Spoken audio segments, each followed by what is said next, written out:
Good evening and welcome to RFL. I'm Richard French. A huge day in Washington as we are now just 3 hours away from President Trump delivering his State of the Union address, which we will, of course, cover live for you at 9 p.m. And we're also less than 24 hours from the final vote in the impeachment trial at 4 p.m. tomorrow. The Senate will say yay or nay as to whether to remove the President of the United States from office.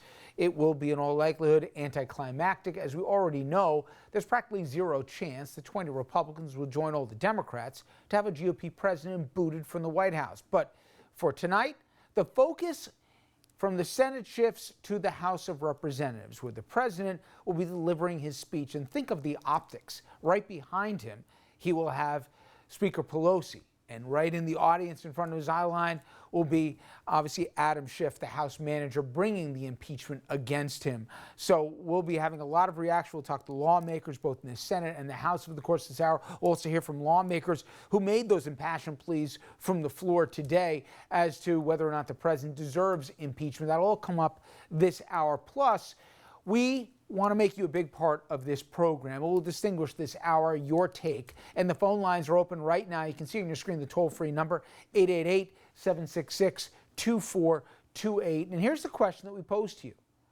What do you believe? Forget what the president says. What do you believe the state of our union is as we come to you tonight? We'll get to those phone calls, as I said, this hour, so get on them right now if you want your opinion heard. You can also sound off online as well. You can reach us at rfl@rnntv.com or read the best emails right here on the air. And also tonight, we will preview, of course, the State of the Union address with a live report from Washington. We've got a couple senators, Richard Blumenthal from Connecticut, as well as Chris Van Allen of Maryland, that will join us this hour. And they'll also discuss not just the state of our union, but also where we stand with impeachment and the surprise or not that so few, if any, lawmakers from the other side of the aisle chose to at least even condemn the president, let alone demand witnesses or vote to remove the president.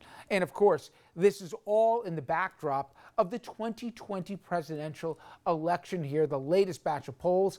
They provide a good snapshot of where voters stand on many different issues. But before we get to your calls and our guests, joining us now live from Capitol Hill, the man who usually sits right to right of me on this table, our senior political correspondent, Andrew Whitman. Andrew. Well, Rich, history will repeat itself tonight here in Washington.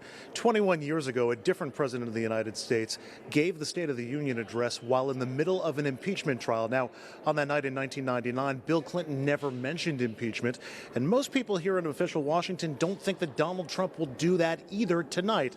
Then again, they say it's Donald Trump, so expect the unexpected. President Trump heading to Capitol Hill tonight to deliver his annual State of the Union address, talking inside the chamber that just 6 weeks ago voted to impeach him. That trial in the Senate likely lingering over his speech tonight after both sides concluded their closing arguments Monday. Senators forced to sit silently during the trial, now speaking their minds. The charges are extremely serious.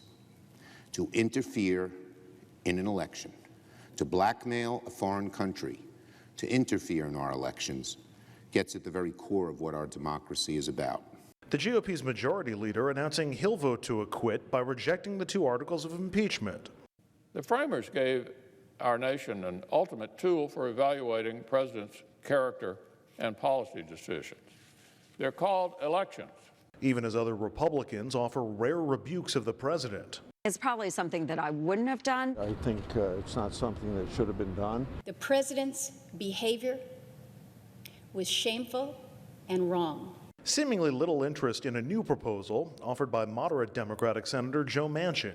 I do believe a bipartisan majority of this body would vote to censure President Trump for his actions in this manner. The president expected to use the address as a relaunch of his 2020 campaign.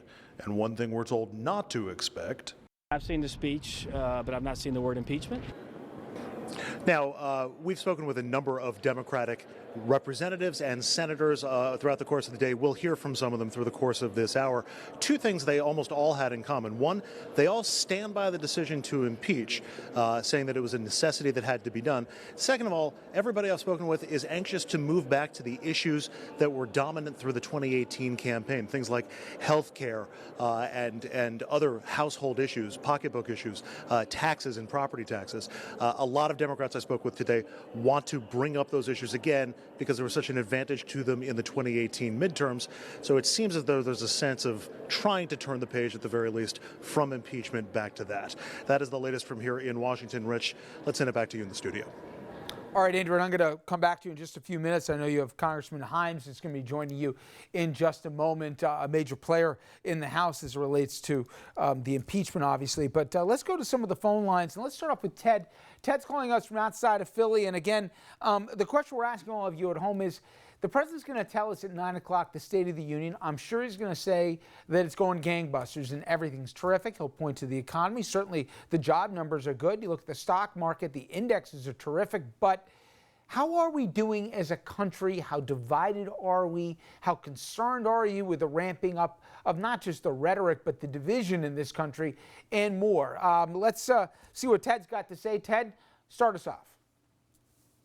Okay, well, I'd say the condition of the country is pretty horrible. It's we've got the worst economy since 1933, and the country's seriously divided, deeply divided. It's not going to be something where we can all come together again. It's almost going to take another civil war to get us to get this solved. Okay, well, let's hope we don't have a civil war here, but you know, some of the conversations, I'll grant you, Ted, we've had in this country where people openly wonder if Trump were to lose the election, would he leave? The idea that, you know, the law doesn't apply to the executive branch anymore, or the misinterpretation that the Article 2 says the president can do whatever he wants. It doesn't. And then obviously everything from issues impacting people, brown, black, and of different shades, saying that they don't feel that this president looks at them the same way as if they were a lighter shade. We obviously have seen this play out, but yet the president will tout those numbers, that economic numbers, to say that things are definitely going in a good direction. I'll get to the phone calls in 1 second, but let me head back to D.C. Let's go back to Andrew. He's joined by Congressman Jim Himes, Democrat from Connecticut, and he sits on the Intelligence Committee. As we all know, we're major players in the decision to impeach the president in the House. Andrew. He does, Congressman Himes, from the 5th District. That's the southwest corner of Connecticut, think Stamford and Greenwich. And Congressman, in your role on the Intelligence Committee, when you started to hear what was happening and the impeachment went through and went over to the Senate, did you for a moment think that they would actually let John Bolton not testify during the trial? I mean, given the information that you had, how shocking was it that that never happened, that they just didn't pick up any witnesses? Yeah, you know, on the one hand, look, I'm not shocked by the outcome here. I think the outcome was never in doubt that the president would be acquitted. There was just no way you were going to get 2/3 of the Senate to vote for conviction under these political circumstances. But yes, I was a little shocked by the refusal, the almost universal refusal to look for not just John Bolton, but for any other witnesses, to demand any documents. You know, my guess is that if Bolton had come before the Senate, he probably would have told the same story that we know. But I'm also interested in, you know, Rudy Giuliani. What the heck was Rudy Giuliani doing running around Ukraine? Did he break laws? What happened at the State Department where an ambassador was fired? So I think this could have been a much more comprehensive trial, but obviously the Republicans in the Senate did not see it the same way. Do you think those Republicans just didn't want to know, or do you think this was an attempt to protect the president? Well, so if you listen to the narrative that is coming out of Senate Republicans now, the narrative is kind of interesting. It's at odds with what the president is saying. You know, the president says that call was perfect, this is all fine. The Republicans are not saying that. They're saying, yeah, this is not good. In fact, some of them, Marco Rubio has even said, this is really pretty bad. But we have an election coming up. Impeachment is too strong of a sanction. Maybe there should be a censure. So nobody's saying that the president's behavior was okay. They're all just saying impeachment is too severe. Should the House call the witnesses that the Senate didn't call? Should your committee be calling John Bolton? Well, we have an obligation to continue this investigation. And make no mistake, I think that, you know, there's not going to be another impeachment. You know, this is the outcome of that would be the same as the outcome of this. But look, look, the story must be told to history. We must understand kind of what happened, if for no other reason, so that the facts are out there and so that future presidents, aren't tempted to do the same thing over again. By the way, maybe there should even be a censure in the Senate. I'm not holding my breath on that, but Joe Manchin, conservative Democrat, raised that as a possibility. Another way to tell history that this is not okay behavior. Finally, Congressman, we know the state of our politics. It could be done with an eye roll emoji. How would you describe the state of our union tonight? And I know that leads to your guest, who I'd like you to introduce to our audience as well. Yeah, look, I'm an optimist about the United States. And, we have a strong economy that is not benefiting enough people. I think even though our star has dimmed internationally a little bit in terms of being the kind of country that people really look up to for our values and our ethics, this president has not been helpful in that, in the service of that. And I also think we've got some very serious constitutional issues. This president is acting like and is being sort of supported by the Senate and acting like a king. And we're going to need to rebuild that. But look, I'm an optimist about the country. The country has some problems. And I'm glad you asked about my guest tonight, because one of those very severe problems, of course, is the opioid epidemic. And Gary Mendel, who is with me here today, has personal experience with that and is probably one of the best warriors that we have nationally, who is doing all that he can to combat the opioid epidemic in this country.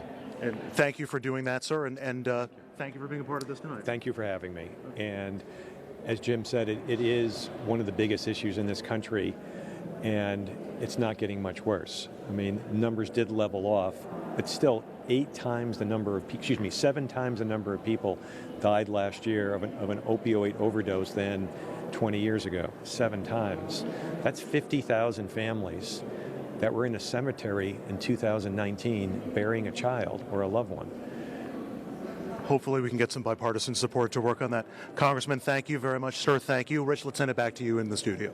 All right, Andrew, thank you very much. And Andrew will be talking to lawmakers across the spectrum over the course of this hour. And, of course, he'll get reaction from lawmakers after the State of the Union later on this evening. Let's go back to the calls. Let's go to Ken.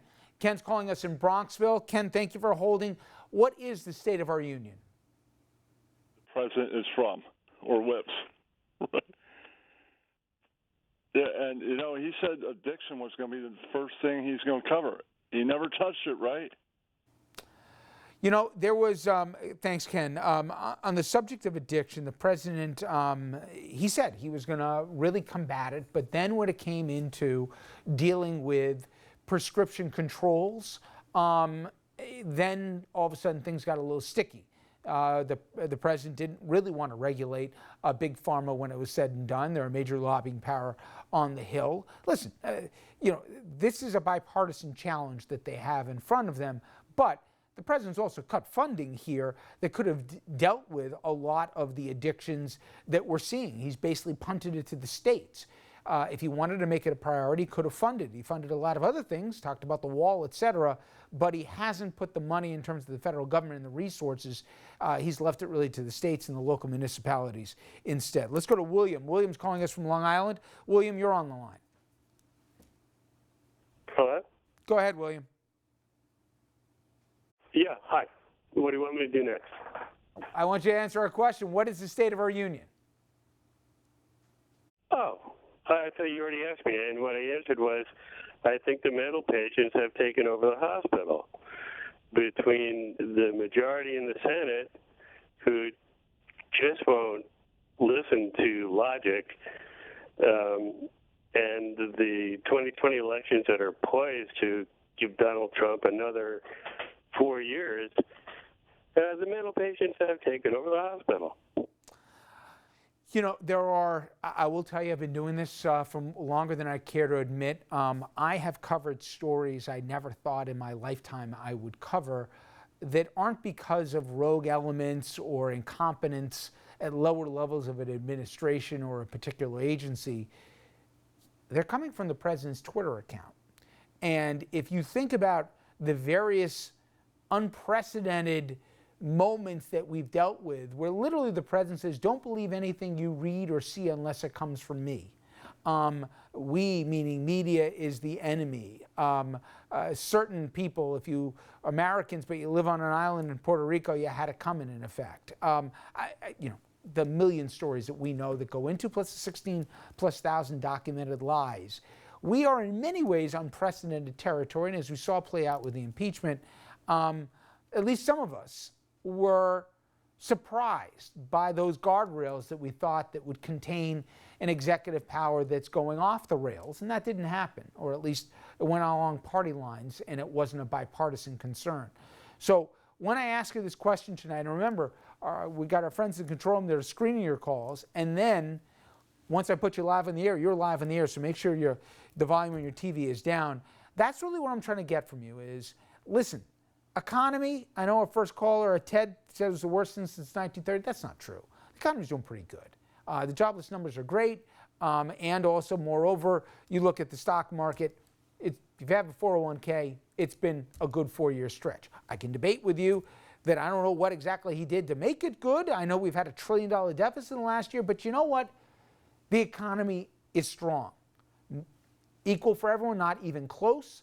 In terms of real net income to households, it's stayed stagnant, arguably even gone down over the last decade. So not everybody is enjoying the biggest piece of the pie here or a fair slice. That said, though, is the economy enough? Is all the other stuff a trade-off you're willing to make for a decent economy? I think the president's going to make that argument tonight. And the question is, and obviously voters will decide in November, if that's a trade-off they're willing to live with. There's also a host of other issues I'm sure very close to you personally out there. I'm going to let you continue to weigh in on the phone lines. Also, I'll be talking, and Andrew will as well, to both senators and members of the House of Representatives. There's so many moving parts going on today. You have an election year, you have an impeachment vote tomorrow, and oh yeah, you have the State of the Union tonight. We'll be right back after this quick commercial break with more of your reaction and more from Reaction on Capitol Hill.